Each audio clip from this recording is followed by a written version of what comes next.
Hello, everyone, and welcome to this taste challenge. I'm coming to you today, this afternoon, the afternoon of Liberation Day 2025. So here we are, trying to get it correct.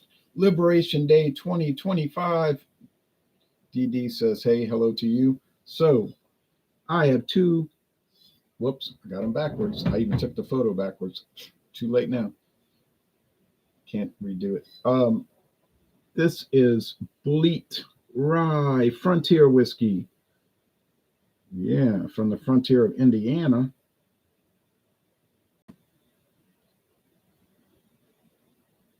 Let's see if it'll focus.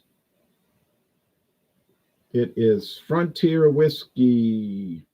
Straight American, there it goes. Straight American Rye Whiskey, 45% alcohol.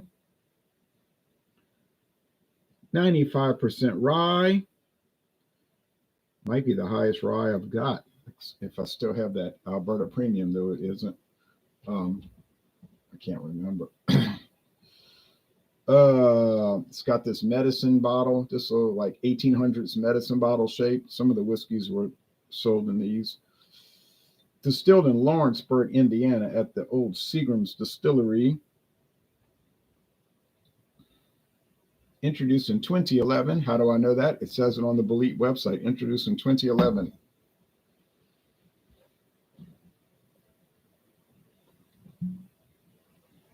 Better moisturize that cork. That thing's looking pretty dry.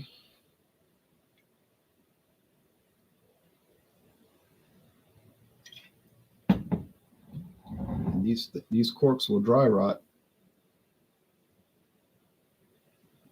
Then you got a problem on your hands.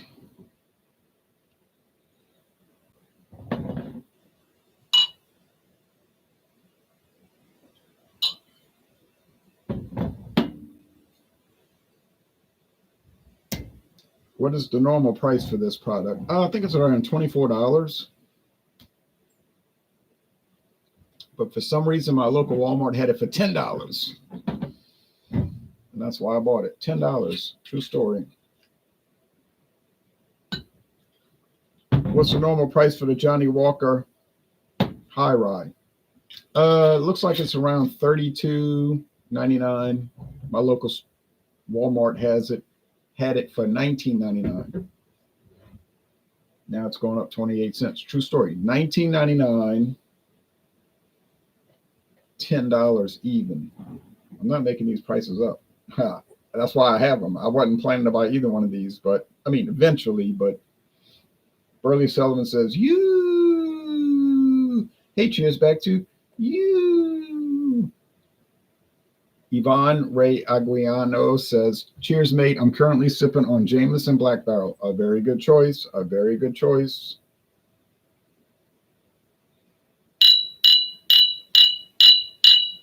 Now, these are equally sort of amber looking.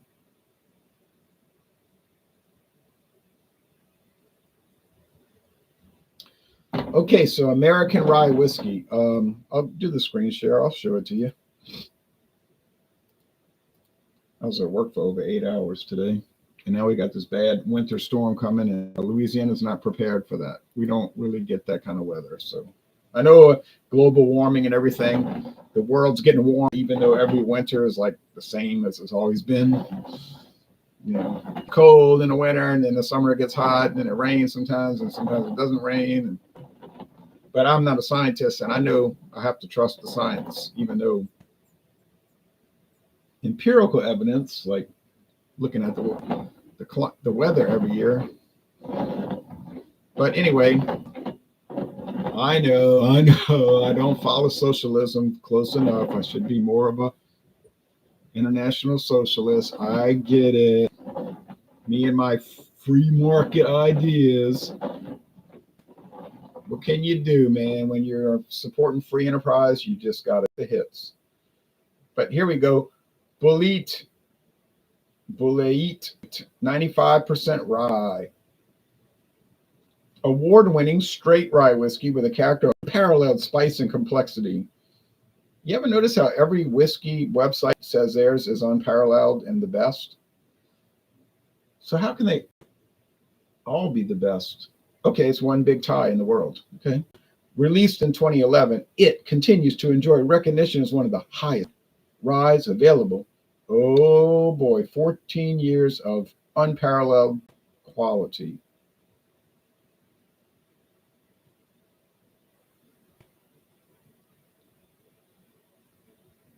And then there's the bourbon I've never had actually. And there's the 10-year-old bourbon, which I've never had. So I mean that I need to try, I guess. Look at all the products. Bourbon, rye, 10-year-old rye, 10-year single malt whiskey. That's all malted barley. Right. No, thank you.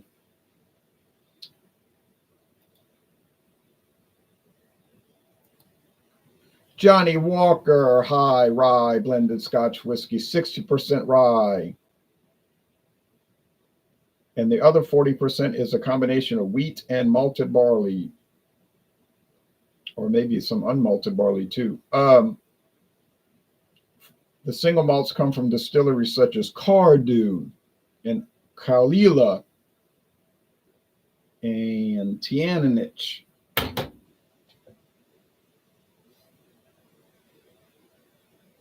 And Kleinelish and Glenkinchie. Cameron Bridge, I think, is brain whiskey. Okay, anyway, they're making a big deal out of it. There's some other ones. The iconic Red Label, as we all know. Oh, wait, I forgot to do, I cut off the screen share. I'm sorry, folks, I hit the wrong button. Apologize about that. Oh, there it is. Walker High Rye.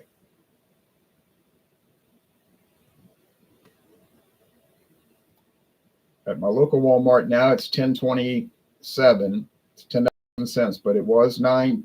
It was, what am I saying? Where's my mind? $20. Wish it was 10.20. $20 and I'm sorry, $20.27. $20. I'll repeat it 3 times. It's right now at Walmart, $20.27. $20.27. $20.27. Sorry, it's wrong. But I paid $19.99. And then you see other products they make. Johnnie Walker Blonde, which I've not bought, not ever seen. Red Label, yes, I see that everywhere. I know where to find it, and I've tried it, and it's awesome. Okay, so there. Now we get off the screen share.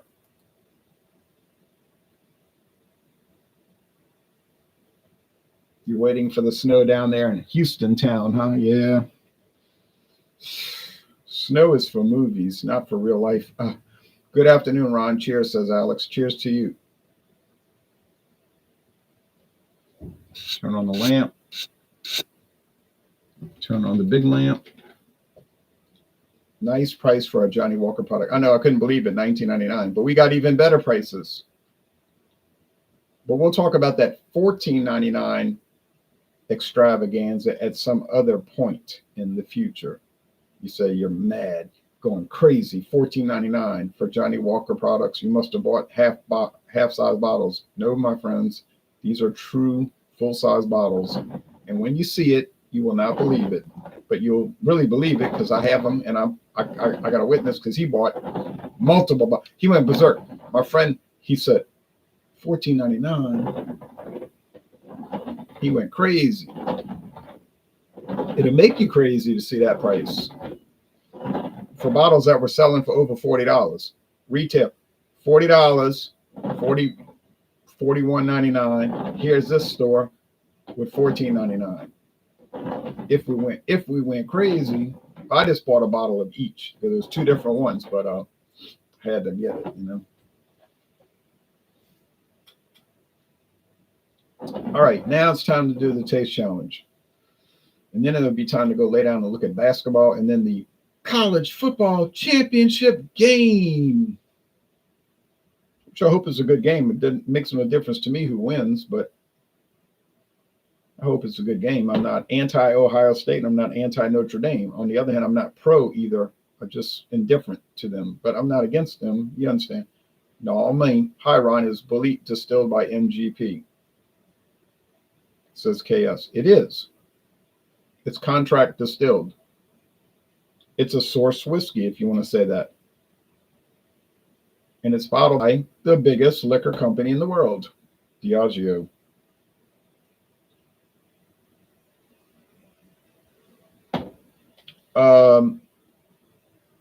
These do not smell similar.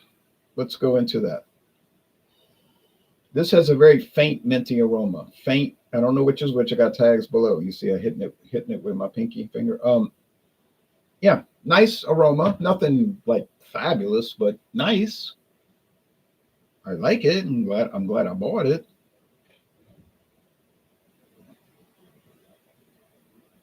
This has a strong minty aroma. Strong minty aroma.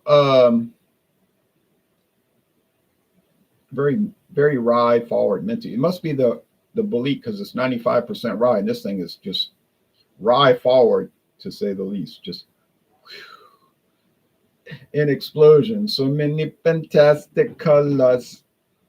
He sells resale, Indiana. Right, that's right. I said it earlier in the video. Lawrenceburg, Indiana. On an Indiana night. All right.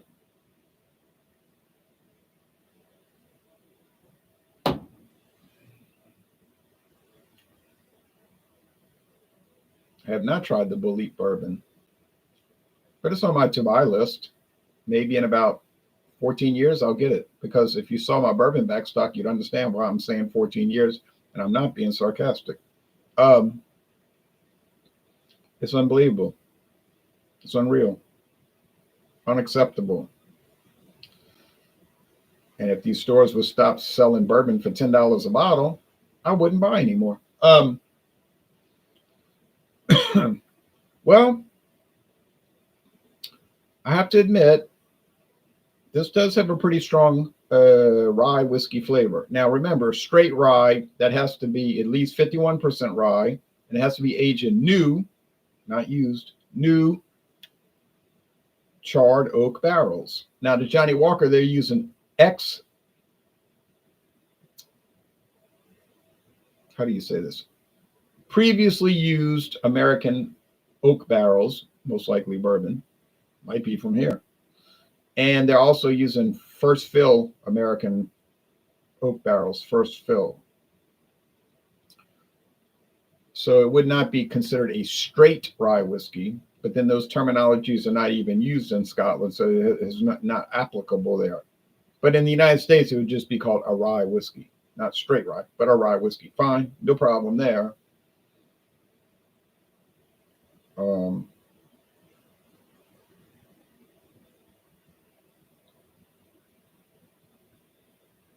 It actually might not even be properly called a rye whiskey because of the used barrels. I think they would have to call it a blended whiskey, a high rye blended whiskey, which no problem there. Everybody knows what it is. But they got to follow these technical legal guidelines. So, okay, a high rye blended whiskey. Same thing, really. It would be cool if you did a video on your liquor collection and how you organize everything. You see, but to me, that would be boring. Like I think people would be bored watching that because I never watch things like that. Like when people say an unboxing video, let me show you what came in a box. I don't ever watch that. I don't care what came in a box. Electro5 says, hi, Jay. Hello to you. A little Tom Petty reference there. Yeah. Oh, me? Make a oblique reference to things?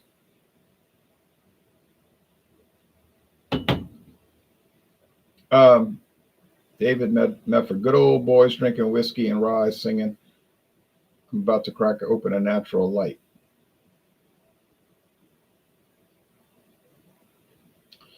Next thing you know, they'll drive a Chevy to the levee, but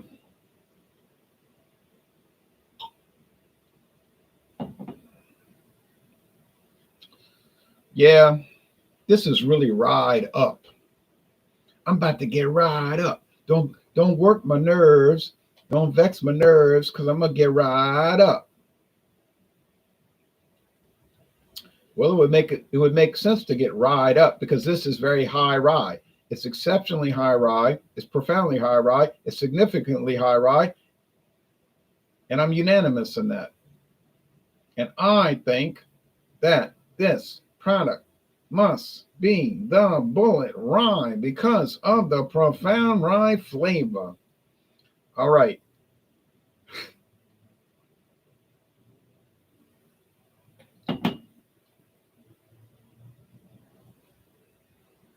Yeah. It has a very strong, minty, spicy, even a black pepper-esque rye flavor. Down goes Fraser. Down goes Fraser. Down goes flavor. That was no phantom punch. That was no phantom punch.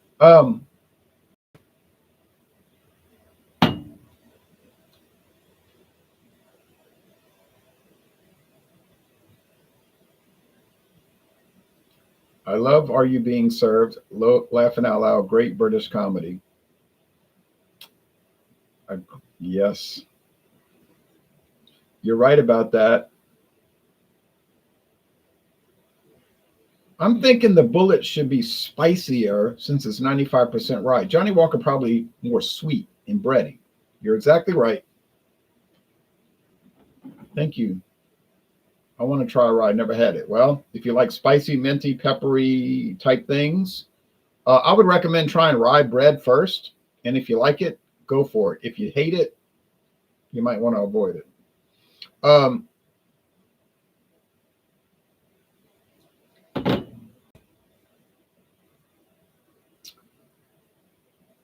But don't discount the Johnnie Walker High Rye because it does have a strong rye flavor. It is not a lightweight. It has character. It has presence. It has discernible flavors. And I'm saying this is the Johnnie Walker High Rye. Now, do I prefer the Bulleit? Maybe because it's very strong in the rye department, considering it's 95% rye. But I love rye bread, and I might try that Elijah Craig rye or something next time. That's good.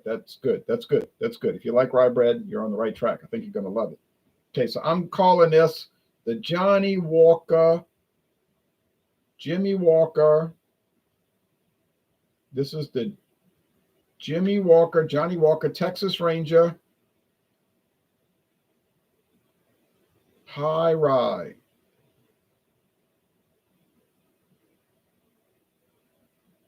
Nancy Walker High Rye. I got it. I did it. I did it. I did it. I did it. Well, don't blame me for being exceptionally good at it. No, blame the companies for being exceptionally good at it because they made products that are distinct, that cannot be confused, and that have their own character. Can I say one is better or worse than the other? No, honestly, I can't really say that. So then we would have to look at price. Who's got the better price? Well, I think the Bulleit has the better price. Don't know that for sure, but I can check. Bruzel hates Johnnie Walker. Oh, well, I guess the world will survive that.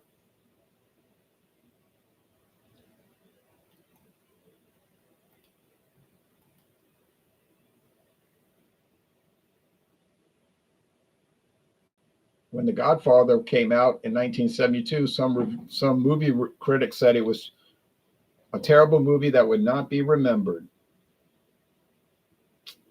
But okay.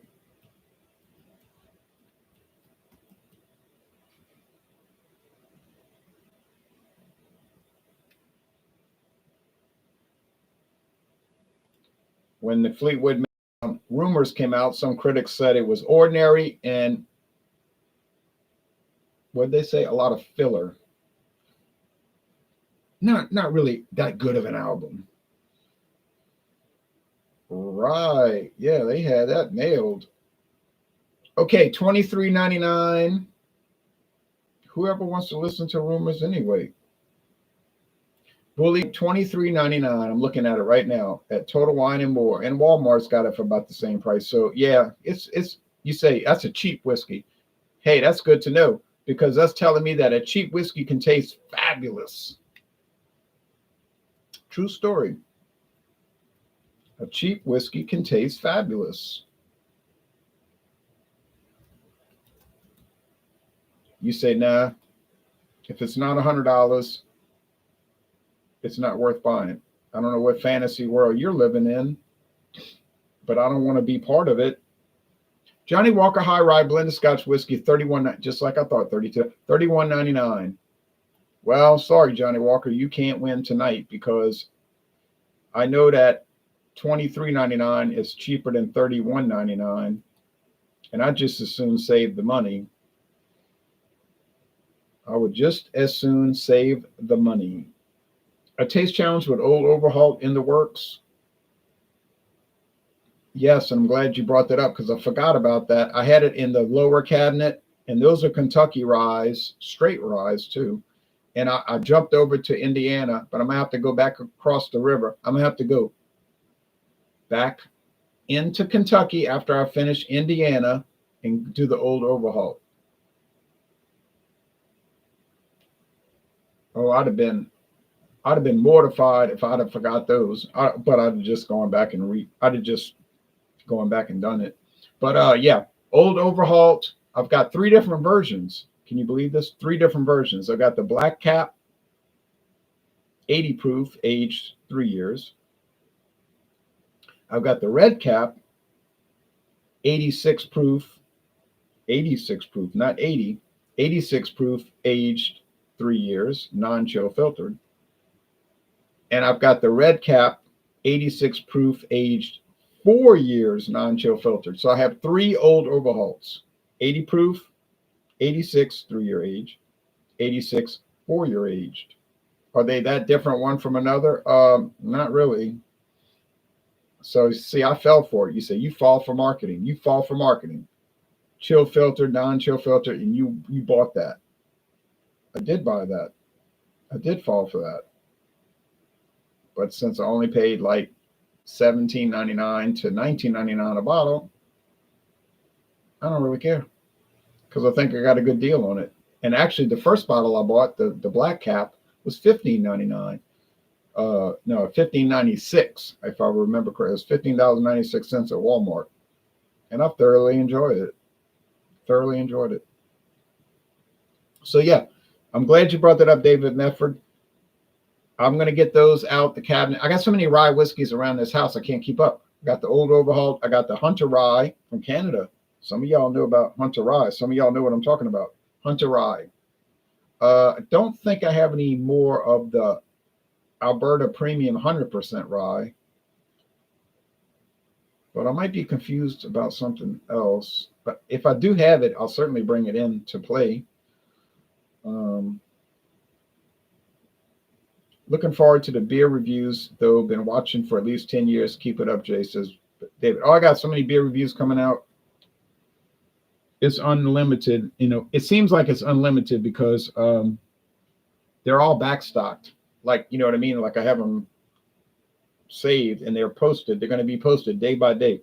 So they're going to just be churning out like a machine, like an endless machine. But of course, it will end at one point. Looking forward to it. It's a shame Old Overhaul is no longer a Pennsylvania rye. I know that's been, since 1993 they shut down the Old Overhaul.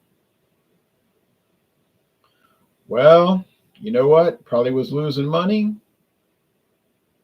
The parent company was probably basically bankrupt.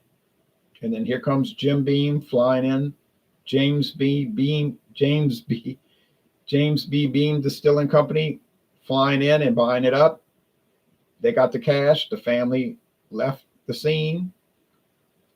And then they brought the production over to Kentucky, and it's still on the shelf. So what would you prefer? If it stayed independent and went away and it was a memory, or still produced, at least in Kentucky? I know, I'm not trying to be sarcastic toward you, but obviously we would prefer if it was still in the original distillery, but that did not happen. These companies do run into trouble. And I mean, in 1993, rye whiskey Who drank rye whiskey in 1993? Somebody's grandpa? Eccentrics?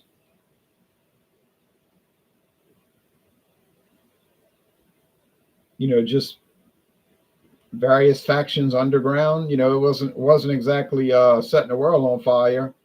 So that was probably a great time to buy it. And then around 10 years ago, rye whiskey took off, like hotcakes. Now it faded. It faded. Jack Daniels want to run around, run up. Jack Daniels came out with their Tennessee Rye, like a big deal. And Jim Beam came out with the pre-prohibition rye, and they all jumped on the bandwagon. But obviously that did not maintain momentum, because now you're seeing Jack Daniels Tennessee Rye going away. It's gone. You see Jim Beam pre-prohibition rye going away and being replaced by the old 80 proof humdrum rye. I can't say it's humdrum. I never had it, but you would assume 80 proof versus the 86. I'm sorry, the 90. But that's the way that goes sometimes. It does go that way. I think Sazerac rye was introduced almost in a sense that they didn't even realize that there was a rye resurgence going on. Sazerac probably just put it out like, oh, hey, let's make a new rye whiskey. And then they didn't realize it was going to be this like fireworks and become this chase down whiskey. I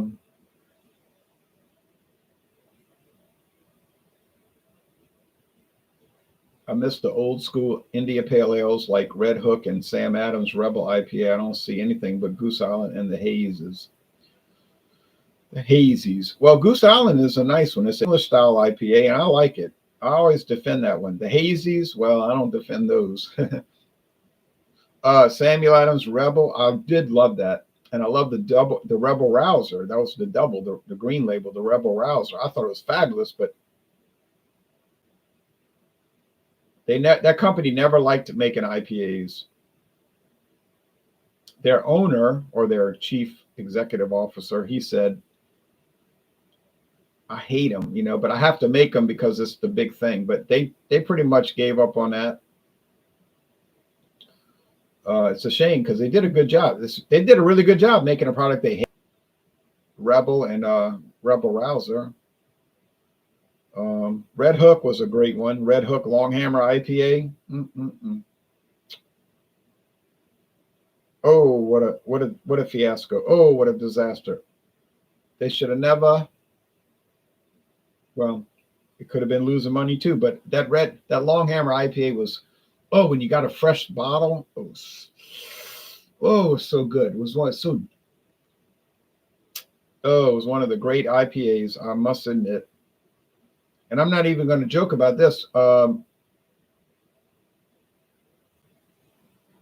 one from New England, what was that one from Vermont? Their IPA was great. We used to get that one, and then it just started like going away. And you kind of would find it in cans here or there, and then you never see it anymore. That oh man, what's the name of that product? It's from New England.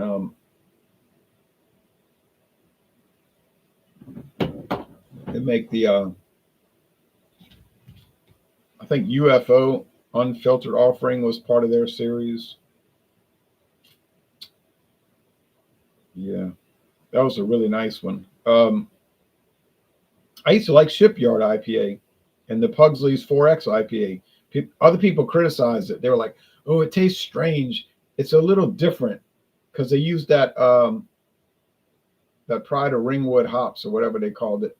I was like, or yeast. I said, well, that doesn't make it bad just because it's different.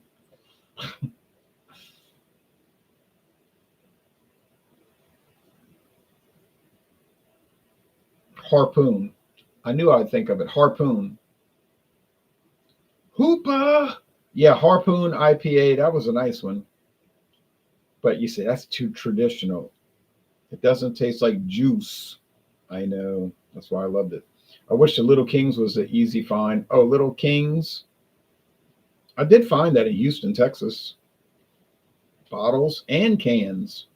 But it's probably been over 10 years. It seemed like it's been a few weeks, but it's probably been over 10 years because time flies when you're beering fun.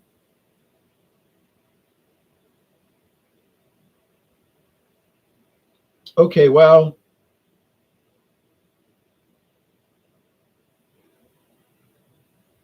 like they say, the joker you are, the player you smoke.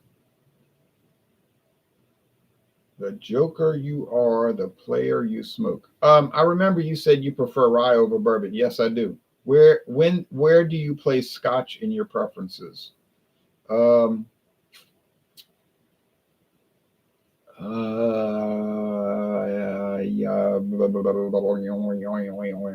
it's probably above rye, maybe below rye, but yeah, it's close. They're all right in there. Rye whiskey, Scotch whiskey, bourbon. Yeah, they're all clumped up together. All right. Well, in this, I got it right. So that puts me what, at 5 wins, 1 loss? I think 5 wins, 1 loss, 5 or 6. I'll go back and check, but five. I'm pulling away. I think I'll keep winning. I hope I do. So the next, I'll bring in another Indiana whiskey. The what do they have? Templeton Rye, and there's another one. Oh, George Stickle. That's also made in Indiana. Templeton Rye, made in Indiana. You say, but it's bottled in Iowa. I know. And George Stickle is bottled in Kentucky, but they're made in Indiana. They're made in Indiana. And then we'll go back to Kentucky and thank you, Mr. David, and we'll go with the old overhaul. And there's other ones I've overlooked. I'm gonna go look through my stash. I know I'll be like, oh, almost forgot this. So yes, I have to get to all of those. And then yes, we'll get to bourbon. He's a bird dog. All right, we'll get to bourbon. And here's another clue for you all.